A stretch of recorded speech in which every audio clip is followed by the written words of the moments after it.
Jumat 19 November pukul 8 malam live di Kompas TV.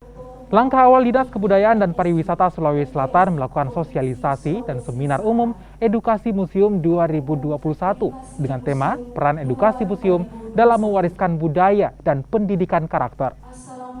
Sosialisasi dilakukan dengan menyasar kalangan pelajar dan juga para guru. Dengan digitalisasi museum, tempat dan benda peninggalan bersejarah akan diperkenalkan secara virtual. Langkah ini dilakukan untuk menarik minat pengunjung ke museum. Pemerintah bahkan menyiapkan museum sebagai media pembelajaran sejarah. Kerjasama Dinas Kebudayaan dan Pariwisata dan Dinas Pendidikan juga dilakukan untuk menyiapkan materi khusus kunjungan ke museum di mata pelajaran sejarah. Mengedepankan dengan adanya ibu guru kita untuk menyampaikan kepada murid-muridnya akan berkunjung ke museum. Kalau bisa menjadi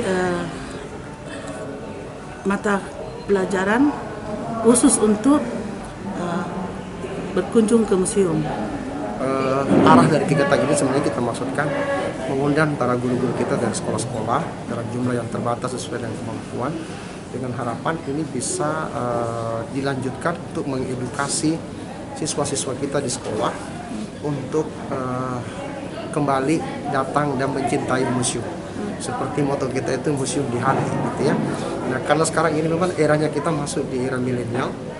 Anak-anak milenial yang menjadi target kita itu sekarang yang jumlahnya sangat besar dan mereka itu berada di era digitalisasi. Nah, kita berharap museum kita juga bertransformasi.